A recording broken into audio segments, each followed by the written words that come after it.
solusinya adalah membantu kelompok yang vulnerable, yang rentan. Kalau kelas menengah atas ya nggak perlu dibantu karena mereka punya cukup tabungan selama pandemi. Sebagian besar orang di kelas menengah atas itu tabungannya naik selama pandemi kemarin. Karena mereka kan nggak bisa beli barang yang mahal, mereka nggak bisa traveling. Jadi fokusnya harus diberikan kepada kelompok yang saya sebut sebagai kelompok rentan. Bagaimana caranya? Cara yang paling baik itu adalah dengan memberikan BLT. Ya, karena kalau Anda mencoba mensubsidi harga semua barang, itu orang yang tidak rentan pun ikut menikmati. Saya kasih contoh BBM. BBM itu adalah barang yang konsumsinya sebagian besar dinikmati oleh kelas menengah atas. Kenapa kemudian BBM harus disubsidi? Kalau Anda mau subsidi, subsidi kelompok menengah bawahnya dengan memberikan BLT. Jadi yang tadi Anda katakan itu saya setuju bahwa dampaknya pada purchasing power, tetapi juga karena tentu fiskal terbatas, kita harus melihat kelompok mana yang memang perlu dibantu. Dan buat saya itu adalah vulnerable groups. Jadi alokasi fiskal itu harus diprioritaskan kepada perlindungan sosial untuk vulnerable groups. Jadi misalnya saya kasih contoh ya, kalau menurut Bank Dunia itu yang disebut sebagai aspiring middle class. Jadi orang ingin jadi kelas menengah tapi belum mampu. Jadi aspiring middle class itu ada 120 juta. 120 juta itu satu keluarga kan ada 4 orang, ibu bapak 2 anak kira-kira asumsinya begitu. Itu kan 30 juta rumah tangga. Nah, fokus aja kalau ke situ. Kalau mau dinaikin boleh.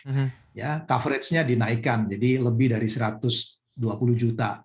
140 juta orang. Jadi rumah tangga sasarannya aja ditingkatkan untuk membantu mereka menghadapi situasi seperti ini. Ini mengatakan nantinya penerimaan ini atau penerimaan negara ini dari kenaikan harga komoditas akan dialokasikan terhadap bantuan langsung tunai atau BLT yang akan menyasar masyarakat. Anda melihat BLT seperti apa yang harus dikucurkan oleh pemerintah? Apakah insentif atau mungkin bantuan langsung tunai, uang tunai begitu Pak?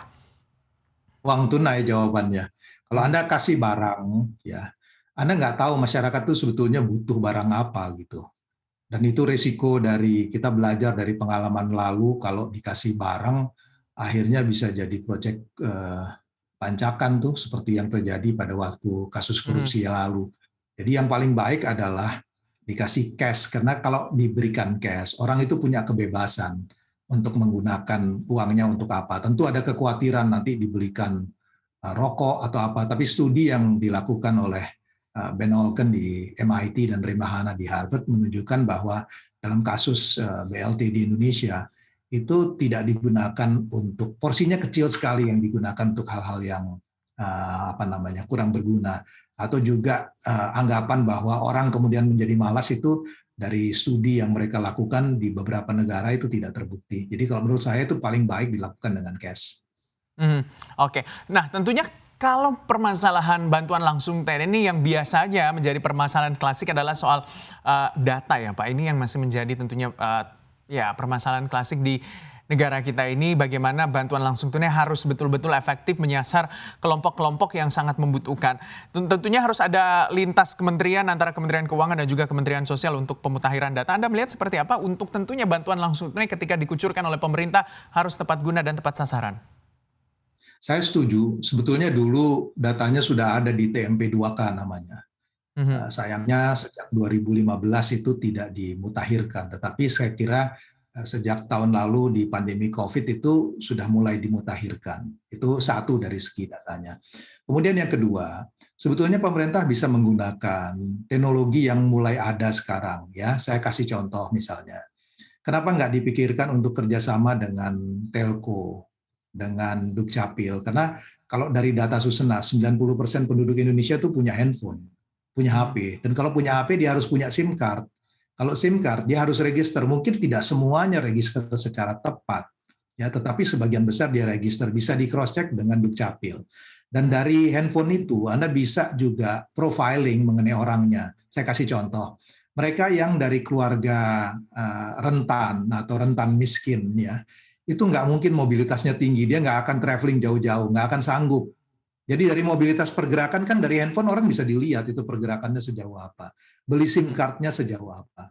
Jadi mhm, kan bisa dilakukan analitik mengenai siapa pengguna handphone itu, tahu lokasinya.